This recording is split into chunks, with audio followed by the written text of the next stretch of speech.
It's a new week. Hello and welcome to This Morning on TVC News. I am Abosadi Adenimaderemi.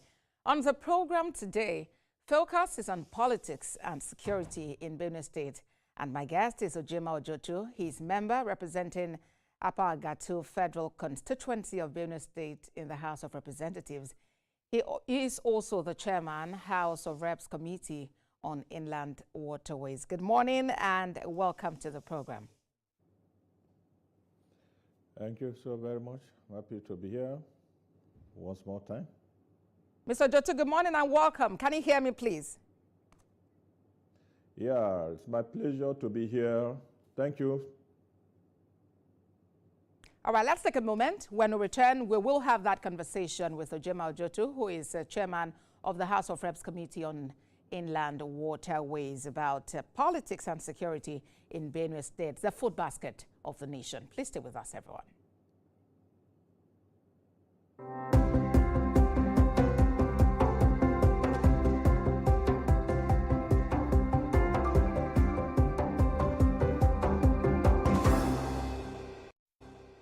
Power, politics, and accountability on fireworks.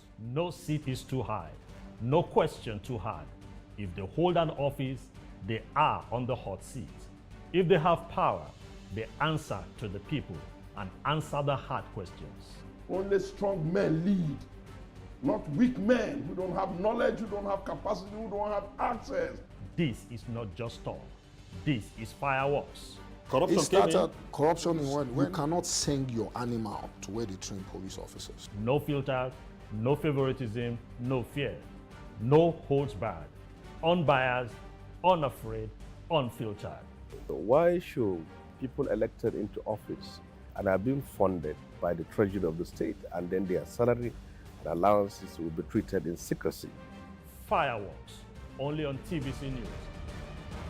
TVC News, first with breaking news.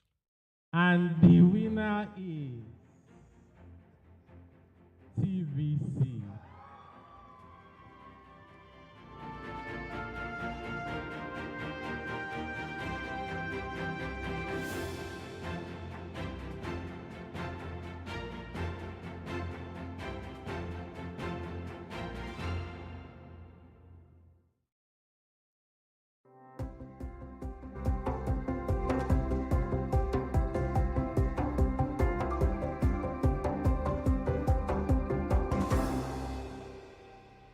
Thank you for staying with us this morning. My guest on the program is Ojema Ojotu, a member representing Agatu Federal Constituency in the House of Reps. He is chairman chairman Committee on Inland Waterways. Mr. Ojotu, good to have you join us on the program. Well, let's start off with what has been happening in the 10th National Assembly. In June, it will be exactly 3 years since you and your colleagues were inaugurated as the 10th National Assembly. What would you say has been the highlight so far? Well, thank you very much. It's my pleasure once again to be here. The 10th National Assembly is that assembly that have very vibrant people who have the interests of this country at heart. The assembly is led by the person of Honorable Tajide Abbas, a gentleman to the core, who run an open door policy, trying to carry everybody along. And so we have a very peaceful, a very united house.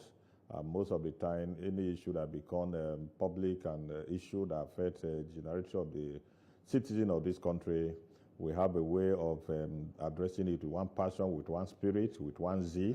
And in doing that, we are also very mindful of the fact that we need to have Nigeria as one country, whatever that is capable of bringing a major crisis or breakdown of law and order in this country. We're trying to do whatever we can do within our reach to ensure that we nip it at the bud.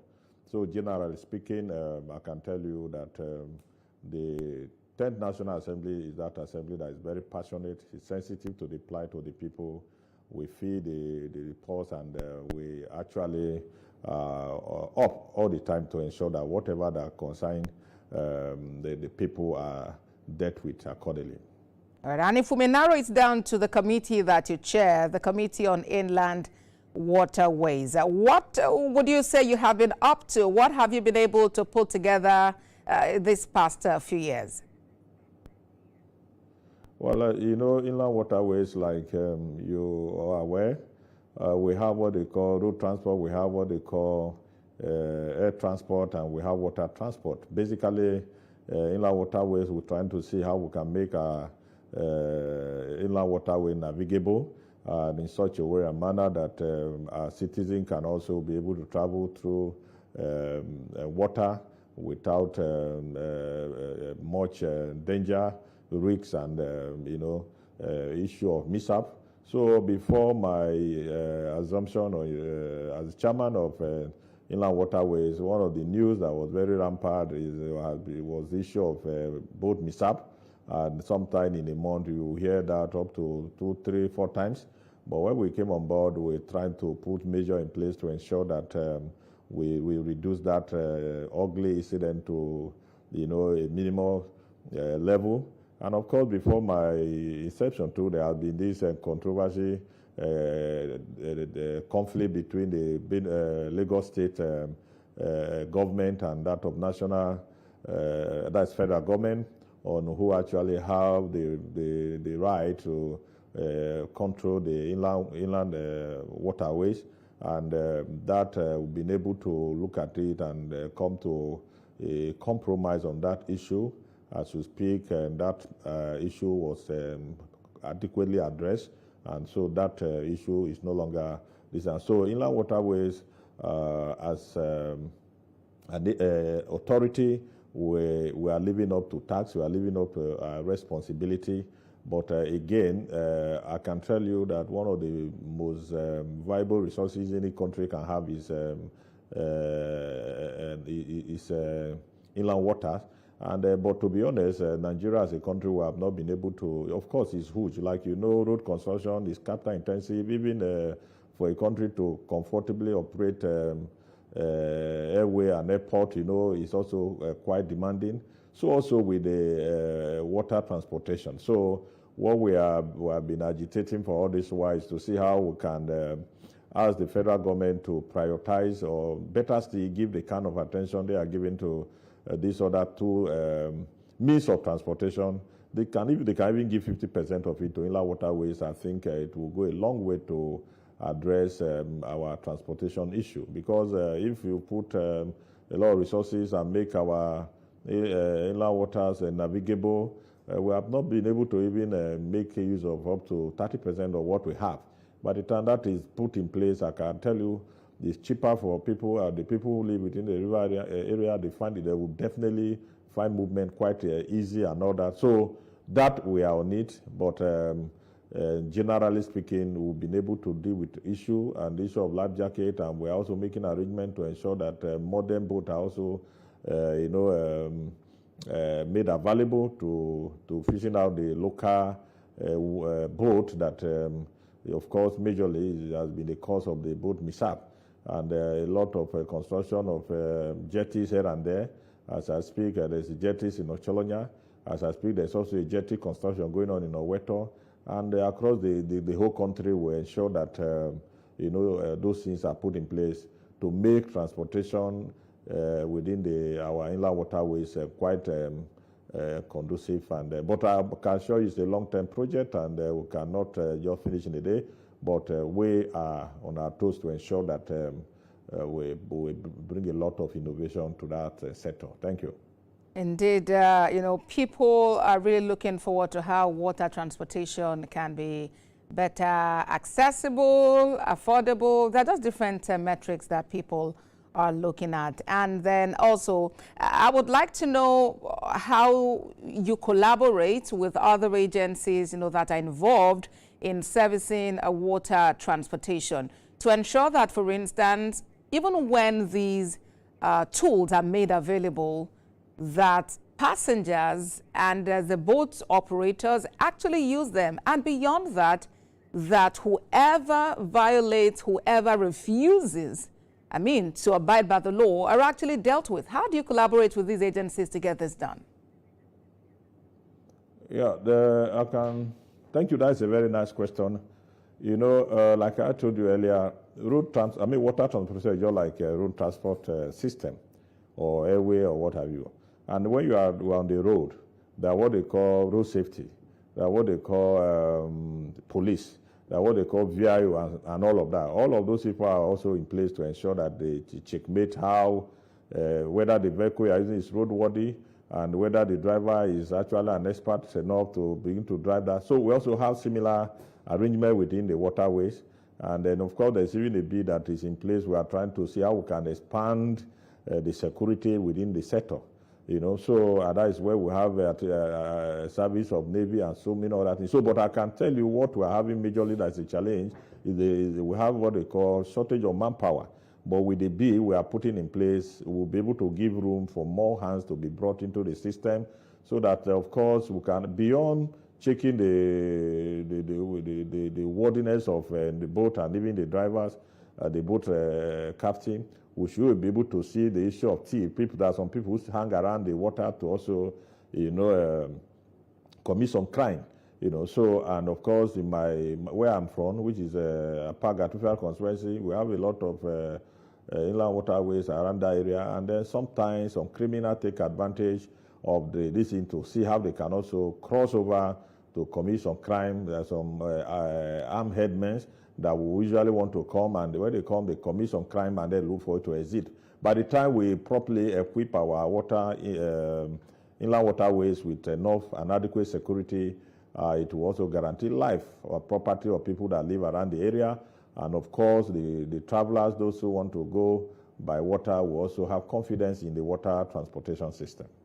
All right, let's now turn attention to Benue State. You are from Benue, you represent Agatu, and we know that, you know, when people hear Agatu, some events, some incidents really just come to mind where there was some level of is it disunity now, conflict, you know, between farmers and herders there. Talk to us about what the situation is now and efforts on ground to ensure peaceful coexistence. Yeah, that's true. It is obvious that quite more than a decade, we had issue of herdsmen attack, and the whole thing started from Agatu. And when it was happening in Agatu, it looks as if there was something that Agatu people did wrong, and that was why the herdsmen were attacking us. At that point in time, the other part of the state felt it was Agatu issue, and people took it for granted. And the disaster was actually massive. You know, it was a very massive disaster.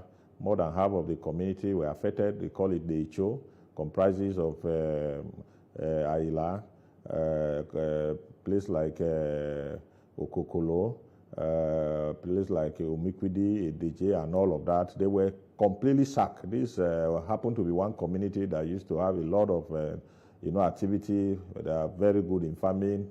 Things were moving very fine until when this thing happened. And then at that time, there wasn't a serious commitment. But as time progresses, the thing now escalated to even other part of Agatu, which is around Okpanchenyi.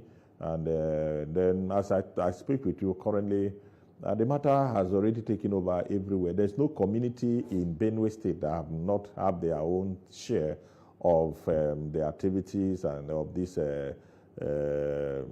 armed herdsmen. You know, so, and of course, it's not just a Benue issue anymore, it's already a national issue, you know. So, but I can say that we in Agatu, we were courageous, and when this thing happened, we tried to also be on our toes, and we did the needful. So, but what is on ground currently is not completely stopped, but to some very large extent, with the latest decision and, of course, the policy of government and the seriousness.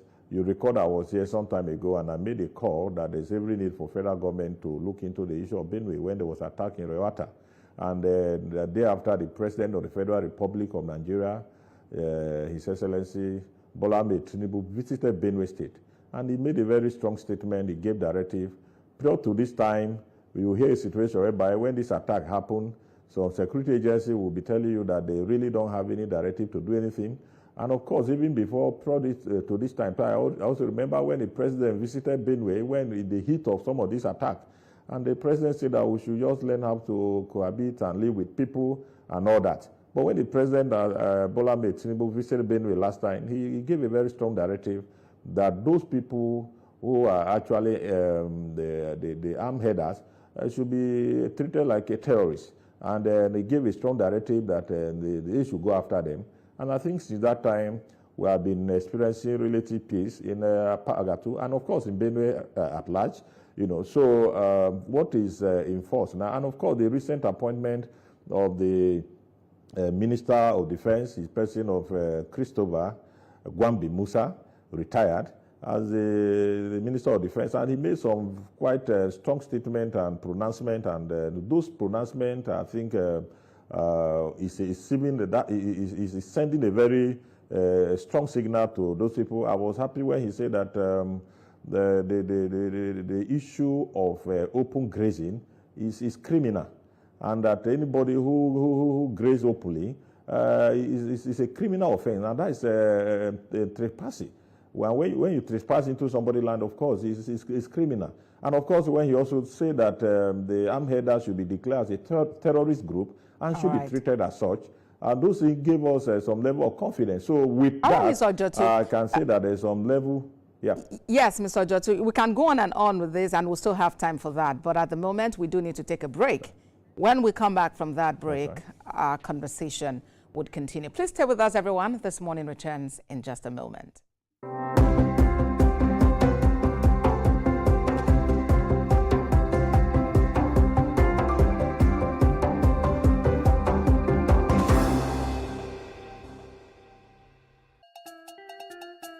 Indigbo, the moment has come.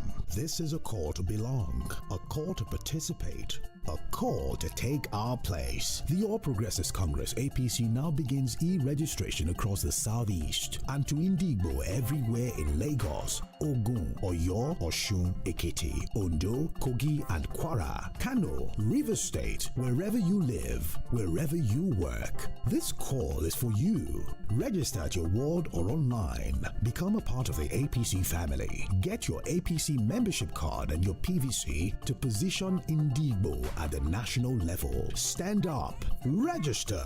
Be counted. APC e-registration is on. Indigbo. Kanje Nihu. Join the mainstream. Join APC today. This message is brought to you by Prince Paul Ikone.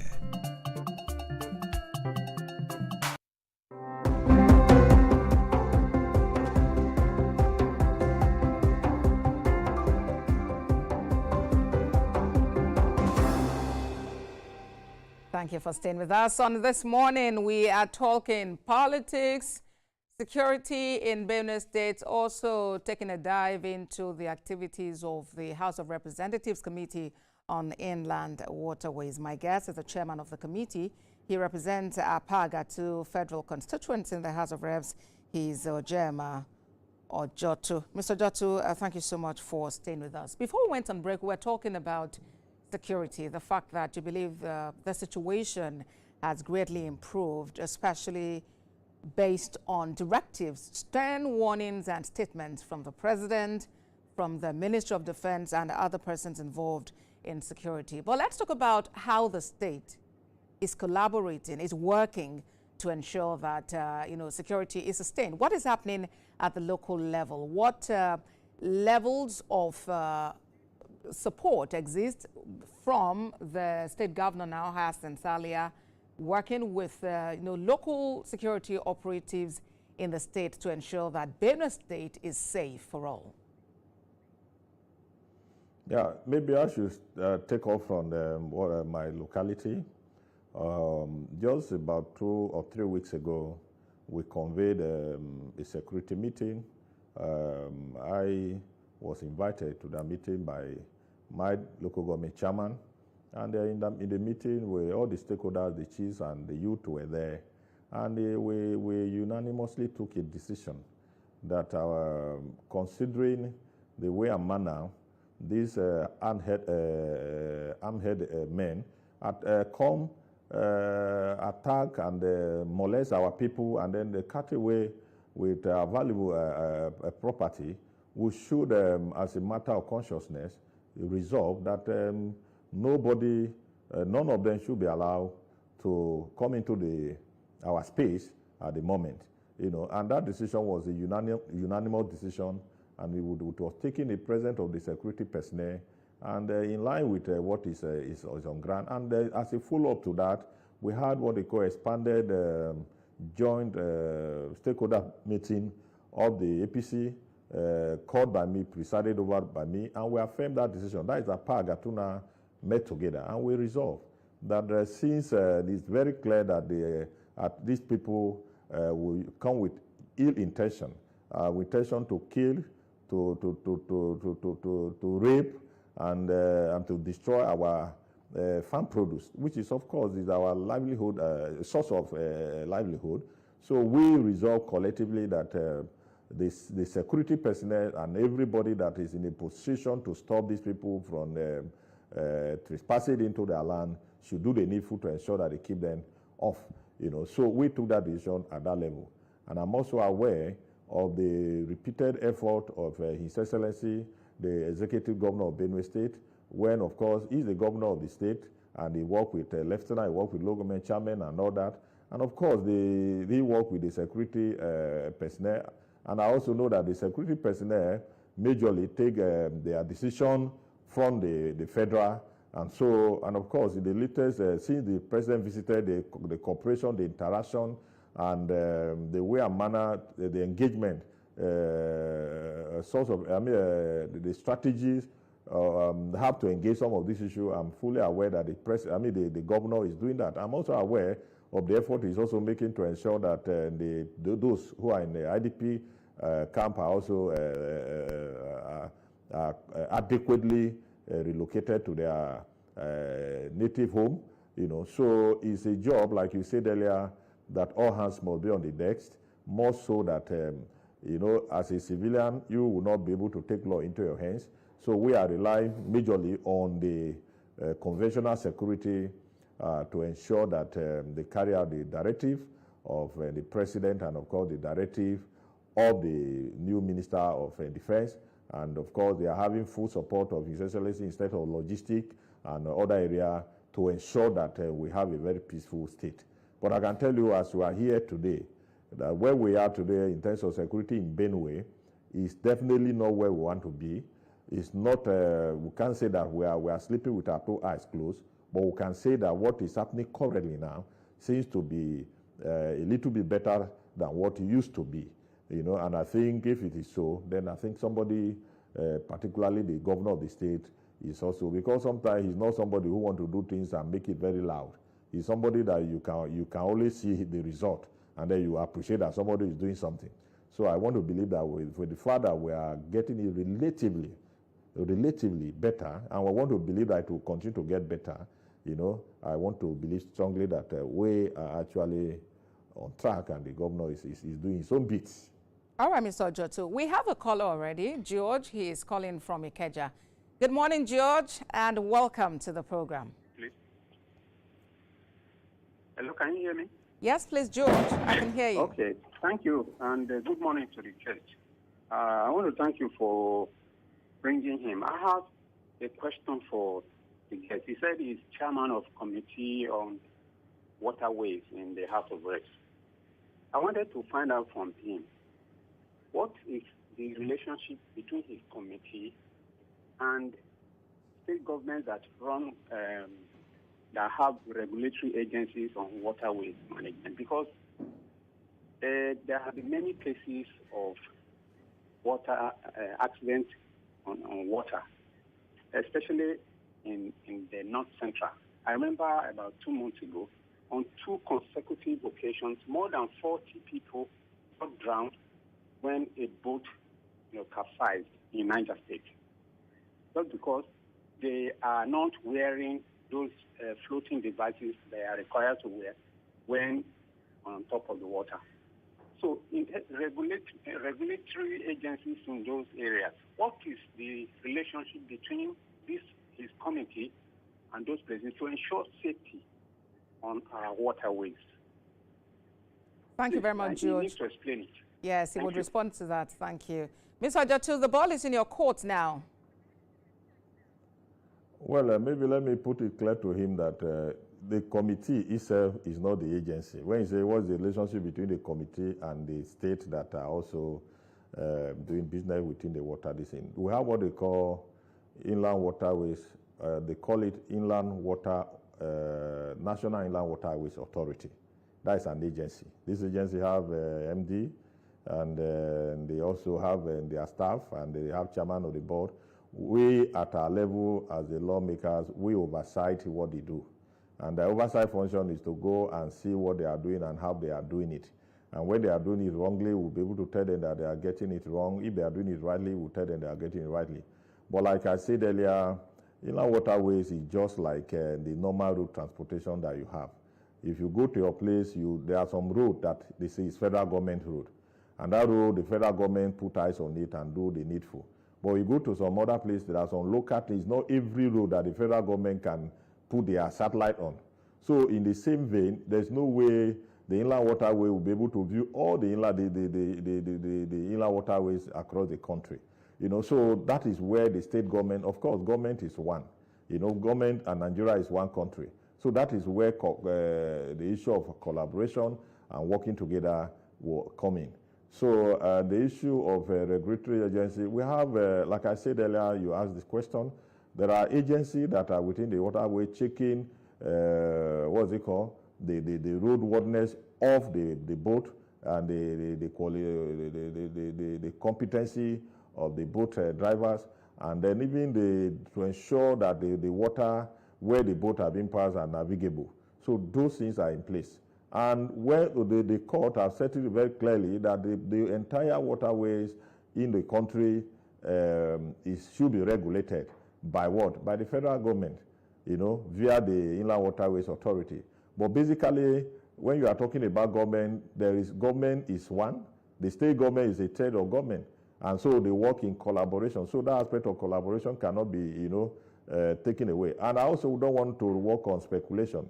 It is not on my table, and if usually when issues like that happen, I get a way of getting the information. If you say that 2 months ago that incident happened, I have not been able to see any information to that effect, and I don't like commenting on what I don't have a fact on.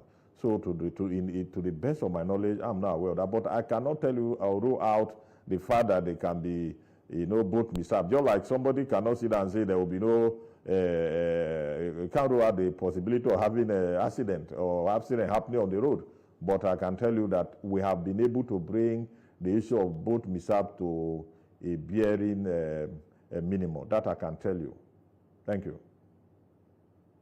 All right, Mr. Ojotu. Well, there were actually some incidents. You mentioned, I didn't push for this because you mentioned that, yes, perhaps it was more frequent in the past, but now it seemed to have reduced to some extent. But yeah, just 3 weeks ago, there were cases of boat capsizing. You have in Jigawa, you hear about it happening in Yobe. So they are just really different incidents. And then it's important that citizens are talking about it to see how, what can be done to help the situation, especially when you find out that some of the reasons usually adduced for these incidents could be refusal or non-usage of life jackets, which is should be a core security requirement to board a boat. So, if more efforts could be put into getting operators of the boats to get their passengers to wear these life vests,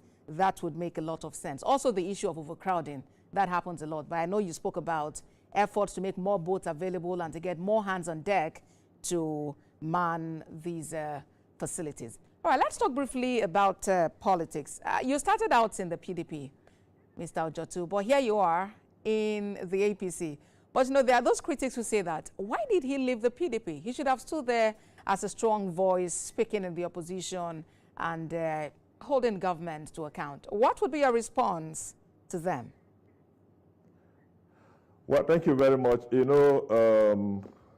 I can tell you politics is all about authoritative allocation of value. It's all about who gets what, when, and how. And in a democratic governance, we are interested in how much dividends of democracy you can give to your people. And again, the currency in politics is number. So I happen to come from Benue State, particularly I'm from Zone C. Zone C is actually the second largest tribe in Benue State. And in Nigerian context, we are minority. And we happen to be this minority that have benefited tremendously from the ruling government and ruling party. So Mr. Agatu, Mr. Agatu, I would like to place you on hold for just a moment. Let's take this call and then please let's remember where we stopped. The fact that, Benue is in the minority, but you seem to have enjoyed quite significantly in this administration. We have Thank God calling from Imo State. Good morning, Thank God. Welcome to the program. All right, the call ended. If you can call again, Thank God would sincerely appreciate it. So please, Mr. Ojotu, over to you. So like I was saying, if I want to take you down the memory lane, I will tell you that during the ruling party, when the PDP were in power and they were in control of this country, we, despite the fact that we happen to be one of the minority tribe in the country, we've been able to benefit tremendously. So, but coming to power of the APC government, I can also see that the Zone C have been able to also benefit tremendously. When the Buhari came into power, he gave the Minister of Agriculture to the late of the late memory. And you know what that means? Minister of Agriculture is a very, very formidable and very influential position. So, and again, I'm also aware, I'm from Agatu Federal Constituency. When I hear from, I also know that in 2022, the APC government also appointed a person of architect Sonny Togo Echono, as the ES of TED Fund. And that position to me, if I want to equate, I want to measure that position in my own way, I would say that thing is it's almost like more than 4 ministers combined because of the impact and the effect somebody in that office can do. And of course, the man who in that position was able to give us Open University in Agatu, where I'm representing. We were able to have a College of Education, Odugbo, that is federal government presence. And I know how he also facilitated the establishment of Mopu 80 in Odugbo. And there's so many persons he was able to give them employment and all that. So, and then coming down, I can tell you that even within at the state level, the state government has been able to also give the Commissioner of Education. We have the Commissioner of Education in the zone. We have Commissioner of Finance. We have Commissioner of Health. We have Commissioner of Water Resources. Those are very, very strategic and sensitive ministry in the state. I used to be Commissioner of Youth and Sport, and sometimes when we are in the ESCO, when you see Commissioner of Education, Commissioner of Health, Commissioner of Water Resources presenting their memo, you'll be wondering whether you're Assistant Commissioner. So those positions has actually, this present government have been able to do that. And again, I told myself, one of the major problems we are having, in the Mr. Agatu, yes, okay. We will talk about the problem. We need to take this break. It's constant, and when we return from the break, we will take it from there. Please stay with us, everyone.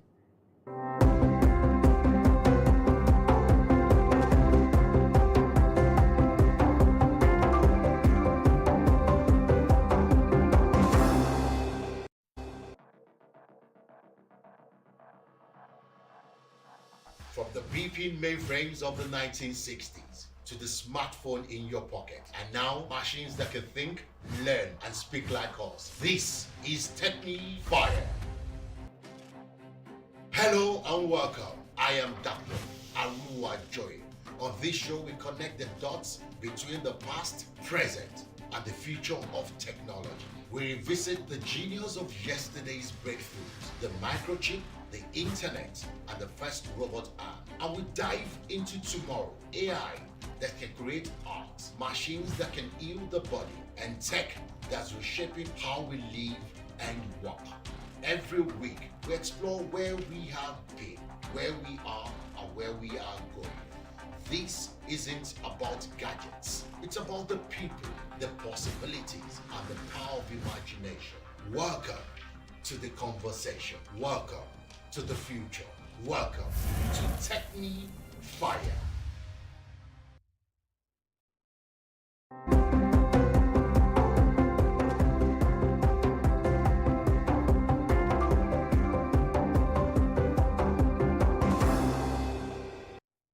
It's this morning, and my guest is still with me. Mr. Ojotu, before the break, you spoke extensively about what this administration or what your state has been able to, is it to get now or to become under this present administration? But you also spoke about you were trying to talk about the challenges, or is it the problems now? If you would just take it from there. Okay, maybe just a little setback. You know, you were trying to say that what informed my decision to be in APC, and I was trying to give the position. You know, so now I also want to let you know that there's a wrong notion that is going on, that this present APC government is not being fair to the Doma as a people, and of course my constituency in particular. I think that notion was a wrong one. Because if you look at it from the federal, I've told you already, one of the major problems our people are actually talking about is the issue of insecurity. And of course, we have Tukpo is the ancestral home of Idoma. If you go to Tukpo, maybe like a year ago, and begin to pass through that road, if they tell you to have anything to do with that town, you will actually not want to do it because of the state of the road. But as I speak with you, the federal government, led by APC, is doing a very fantastic job in that place. In fact, everybody will want to live in Otukpo by the time they are done with what they are doing there. So that is the federal government. And again, there's the politics in Benue State. People don't get this in right, and they work with rumor and just fake news. You know, it has been established long before now that by the time, of course, because of our number, and I usually say that this game, the currency in this game is actually number. It has been a principle that by the time the government is formed, the governor, all this while has been a chief person because of the number. And of course, we have been producing deputy governor. At a point, we're also bringing SAG. It looks as if it was our own slot. But it came to a time, I think, during His Excellency Governor Samuel Utom, there was a change, a shift, I can say a paradigm shift. When we were producing SAG, we were not having head of service. But it got to a point that we started producing the head of service, and then the position of the SAG, we lost it. You know, that pattern started right from the time of PDP, and that is what is even maintained to this present APC. You know, so but there are some notions, some person will, yes, it's true that in the last election that happened, because I happened to come from Agatu, and we had somebody that was running for the position of deputy governor, and there was a lot of sentiment and all that. The kind of vote that we gave to APC then was not that, easy, because if I had given that vote, we would have been here. So the question clearly remained that despite that, the present governor has been able to give the commissioner of education to Agatu. To me, that's enough sentiment. As I speak with you right now, there's a road, tie road that is going on from Obagaji, which is the headquarters of Agatu, about 43-kilometer road that is connecting to Ekeda, Egba, Omikwidi, Edeje, Okokolo, and it's busting out in Agagbe. And when that road is done, it's a... Yeah, so you believe that, what matters is that the constituency is well represented in government, whether it is at the state level or at the federal level. Is that it? Yes, of course. What's informed my decision is that when I see that pattern, and I believe that if I am here, like I told you earlier, the greatest problem of the people of Zunsi and Agatu in particular is the issue of the incessant attack by the armed herders. And now that we have, in fact, when the present government was trying to form government, the fear has been that when they have Muslim ticket, it then means that we are going to be consumed. But when the man came, he was bold enough, and he's bold enough, and he's addressing the issue of insecurity. And the way and manner, especially with the appointment of the current Minister of Defense, I want to believe very strongly that in no distant time, they should be able to address the issue of insecurity in my place. And I'm using this opportunity to call on the federal government and particularly the president of this country. If we can deal with the issue of insecurity in Apag at federal constituency, you don't need to come there to campaign. The people who on their own, use their own resources, their farm produce and all, they can sell it and campaign for him. And he's doing it, and we're encouraging him to do it, to ensure that we have control of our land, to ensure that we can sleep in our own land, in our own houses, to ensure that our people can go to school. You know, so before now, I can tell you that Christmas Day, people don't even travel home. Sometimes you feel that on that day will be attacked. Sometimes you be in church, you just see people that were attacked. And so those things have been, to some very large extent, reduced to a minimal level. And so if we continue like this, then we have no other choice but to continue to support the APC government. And as somebody who wants the best for my people, let's take this call. Yes, let's take this call. We have Dari Adebanjo calling from Kaduna. Good morning, Pastor Adebanjo. I think mine is just an admonition that over there in Benue, let everybody close ranks and work together for the progress of the state. If there is division, definitely you'll find skirmishes. But if you resolve collectively that Benue must work, it will definitely have to work. When you something that is wrong, all of you should come together and speak with one voice and come together. Unless there is a crack, then the blizzard you find will find a way of going in. You've gone through a lot in Benue, so all hands must be on deck to make Benue what you used to know as Benue. God bless you and have a peaceful morning. Thank you very much, Pastor Adebanjo. So he's admonishing that everyone, close ranks for the growth and development of Benue. We're still talking politics, Mr. Ojotu. 2027, I know, is still at least a year away, but you will agree that the momentum is already growing. We are seeing alignments and realignment. And as a matter of fact, in your state, Benue State, and specifically in your constituency, some names are popping up already. There are so many people who are looking to take you out of that seat. I mean, if you're not seated properly, they just want to take you out of the system and get in. And one of them actually has been speaking. No, she's been speaking in recent time. And she's Joy Ame Okpamno, and she hopes to unseat you at the next general election. Do you feel threatened by her ambition? Well, I don't know. This is what they call free market or free marketing. But I'm here today to tell you that I have just spent roughly 3 years in this office. And before my emergence as House of Rep members representing my people, I know exactly what was their cry. One of the issues is that they want somebody that can stand and articulate their issue, both in the floor of the House and, of course, in a platform like this. I know that the people they also want somebody that will be able to address issues. I came and I declared state of emergency, or what they call human capital, that they be able to also empower human beings so that they can compete favorably.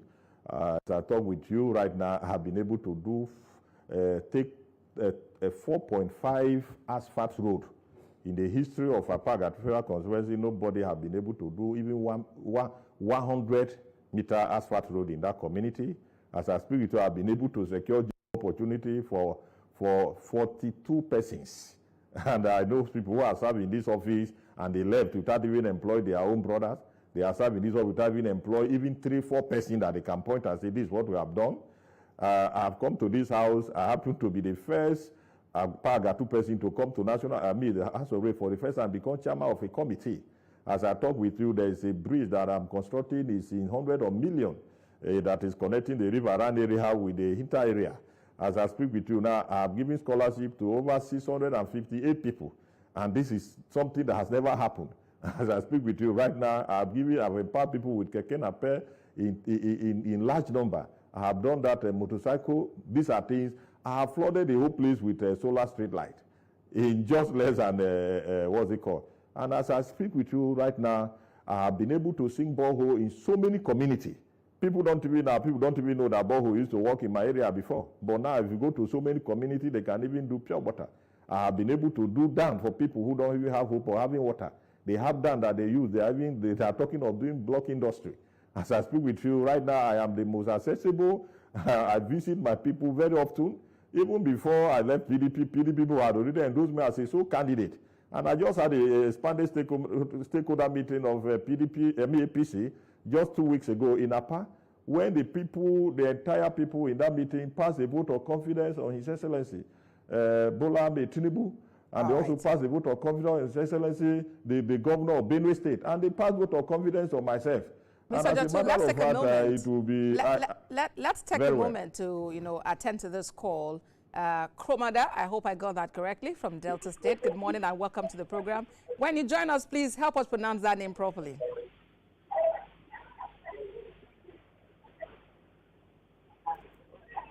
I need you to please turn off your device, please, Kromada, so that we can hear you. Okay, good morning, Honorable. I have 2 questions for you. Please. That's right. Yes. Good morning. Are you hearing me? Hello, good morning. We can hear you, please. Yeah, I have 2 questions for the Honorable. One, do you believe that there is genocide, Christian genocide in Benue State? And 2, this is a general question.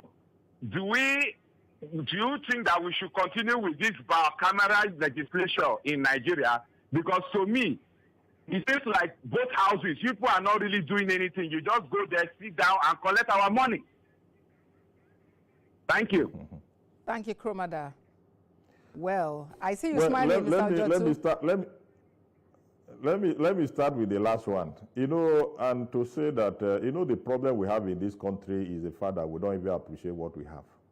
We stay here, we just rely on street information, and we draw our conclusion, and then at the end of the day, and we think that's the best. I just returned from the UK just day before yesterday. In fact, I came yesterday early in the morning. And when I was there, I was with my friend. And my friend told me that if I'm walking on the street, I should hold my phone very well. That people here, they can snatch phone. And that's where he was trying to drop me off. He said that strangers have suffered mercilessly in the hand of somebody. So when I heard that, my thought before now was that if you're in UK, like you know, is like one of the most peaceful countries. You don't hear anything about crime. They are not threatening anybody. Nobody is threatening them. And you think if you go to UK, there will be no crisis. But I was shocked when they said that you cannot even move at a certain point with your phone. They will snatch it. But when you stay here, it looks as if Nigeria is the worst country and things are going on. And they practice, what do they practice? They practice parliamentary system of government. They have the king and they have a parliament. And the parliament, they have prime minister that is also the one running the country. So most of the time, the problem we have in this country, we condemn what we have. And that is what we are very good at doing. We don't appreciate, people don't know. I was there when my same friend told me that there are some African countries that you go, that you don't see toilet, you don't see anything like in school, that they go there for some intervention and all that. Myself, I've also traveled and I've seen, when you travel out of this country, go to US, almost everybody they have tissue. And the little things, they are taking somebody's life. And we stay here and we say that is the best system and all that. So we should be able to appreciate what we have. And what we go through, like the man who is talking now, you are a father, and you have your children. You do your best to ensure that your children go to school. And when they finish when they go to school, they expect certain thing from you. You don't give them, they say you are bad, maybe your wife. There's certain allowance you need to give. And then when you don't give the message, say you are the worst husband. That's the kind of thing. You believe that the bicameral legislature is what we need? It's perfect. We are doing very well. And we are making progress tremendously. For somebody to sit down and say you should be scrapped, they are not doing anything. If you are not doing anything, you will not be where you are. It's because somebody is doing something. That's why we have the country that we have today. The wisdom we use in in House of Rape to ensure that we manage Nigeria when there are crises with our intervention. Sometimes all right, Mr. Ojotu, the pressure will matter of the reason. All right, I hear you. We are wrapping up the conversation. The laws that we are enjoying today, that make it very well. Yes, we are wrapping up the conversation. What is a message to your constituents? What is your message to your constituents? They are watching you now and they're wondering, just like the Kromada that called, what is Mr. Ojotu doing? What does he hope to do to make Agatu better than it has been in the past? What would you say to them? Well, my message to my constituent at this point in time is to appreciate them, to thank them for giving me the opportunity to represent them. And I want to also use this opportunity to thank them for the enormous love they have actually expressed. I happen to come from a place whereby little things is appreciated. And I know what I'm doing for the people is highly appreciated. So, but what I want to tell them is that the only way we can actually make progress as a people, just one, the whole country, we have just one constituency. The only way we can make progress is for us to appreciate your own and appreciate the effort somebody is putting up. Sometimes Yoruba and Hausa people seem to get it right. You hardly see, even the Hausa man in my village, he knows how to say, She Buhari. That is the sentiment that they have. A Yoruba person always feel that their own is their own. So we that don't have this kind of advantage these people have, we should be able to celebrate our own. We should be able to appreciate what sometimes some persons, you are doing something bigger than somebody. They will not commend you for what you are doing. They will look for what somebody else is doing somewhere, and they begin to bring it just to ridicule you. For instance, as I speak, I'm doing just a minute. I'm doing I'm constructing asphalt road in 3 different locations. When you put the cost of that asphalt road together, that money can buy up to 70, transformer. But you see somebody celebrating a member who is giving transformer to his people, and that person is not sensitive enough to appreciate the fact that this guy is doing an asphalt road that is even more expensive. You will agree also, Mr. So those are some of the issues. You will agree, Mr. Ojotu, that it's the duty of the people to hold their elected representatives to account, to ask questions, and that's exactly, I believe, is what they're doing. And when you do well, they commend you. And when they feel there is more that needs to be done, they would also call your attention to it. Thank you very much for talking to us on this morning. Absolutely. I've been speaking with Ojema Ojotu, member representing Agatu constituency in the House of Reps, and he is the chairman, Inland Waterways Committee. Thank you so much for your time on the program. Happy for having me. It's my pleasure. That's our show for today. Thank you for watching. You can watch a repeat broadcast at 4 a.m. Join us tomorrow for another packed edition of This Morning. I am Abosede Adeniyi. Enjoy the rest of your day.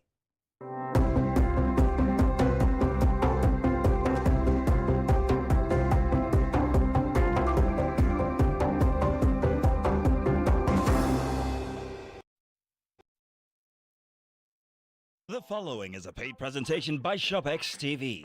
Are you ready for a clearance sale deal that will transform your kitchen? Tired of spending endless hours in the kitchen, struggling with bulky appliances? Cooking should be a delight, not a chore. Tired of messy cleanups from kitchen tools that never seem to perform as expected? Do you wish there was a single solution to handle all your blending, chopping, and grinding needs? Introducing the CookX 4-in-1 Blender, the ultimate kitchen tool to revolutionize your cooking. It's a food processor, mixer, grinder, and blender, all in one. The incredible CookX 4-in-1 Blender comes with 3 versatile cup sizes, each tailored to handle a specific task perfectly. The CookX 4-in-1 Blender elevates your cooking, allowing you to effortlessly create truly smooth smoothies. No more stopping, stirring, or straining. Just smooth, consistent results every time. This adaptable blender includes 3 convenient cup sizes, each designed for specific tasks to simplify your life. The 650 milliliter cup, the 450 milliliter cup, the 1.8 liter cup.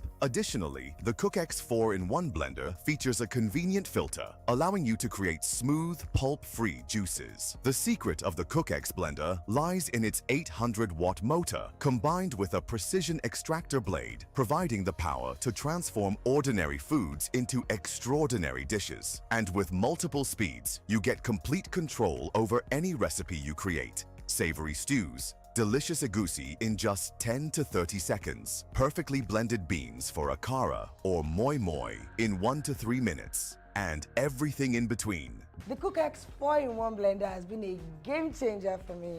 It takes the hassle out of meal prep and lets me whip up healthy treats for my family in no time. The CookX 4-in-1 blender is the only blender I use in my kitchen. Its variable speed control lets me achieve the exact texture I need for each dish. The CookX 4-in-1 blender is now available exclusively on ShopX TV. For a limited time, we're offering an exclusive clearance sale price with up to 50% off. Typically, you might pay up to 350,000 naira for a blender that doesn't even break down and pulverize stems, seeds, and skins. But call now and get the CookX 4-in-1 blender. Not for 250,000 naira, not even for 200,000 naira, but just 100,000 naira only. That's a saving of over 120,000 naira. Incredible! And that's not all. Call the number on your screen now or scan the QR code to order the CookX 4-in-1 blender, and we'll also deliver the CookX 4-in-1 blender to your door for free. But hurry, this clearance sale deal is for a limited time only. Stock is running out fast, so don't miss this opportunity to upgrade your kitchen at an unbeatable price. Proceeding is a paid presentation by ShopX TV.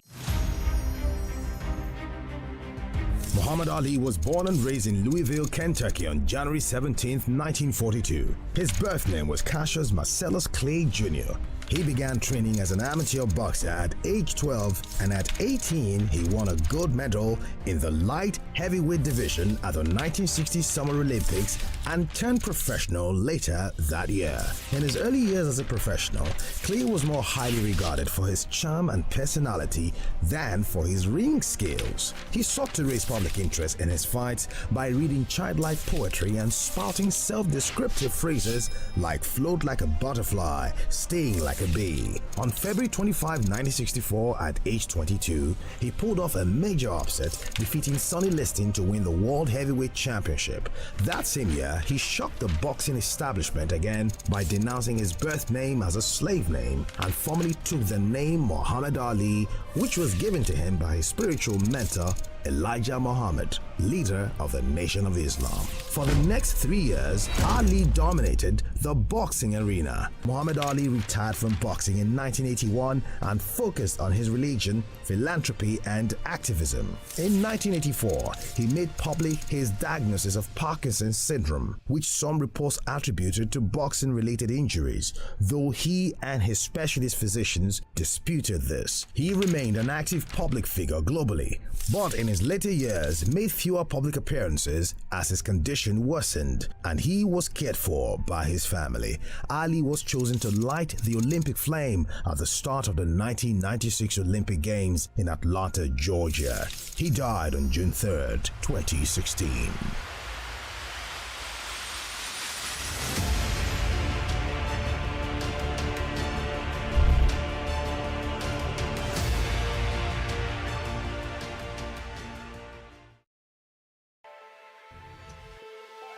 Every weekday on Business Nigeria, we uncover the secrets of the financial world. We analyze the stock market, shares, bonds, and the thrilling world of cryptocurrency.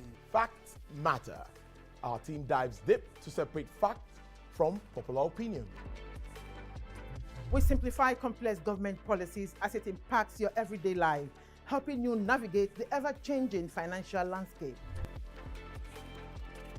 Watch Business Nigeria every weekday at 2 p.m. only on TVC News. First with breaking news.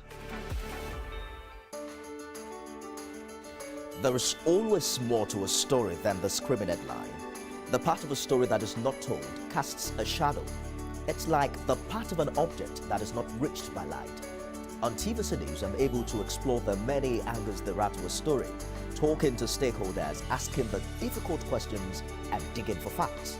I believe the viewers are able to make a better decision if they're well informed and understand not just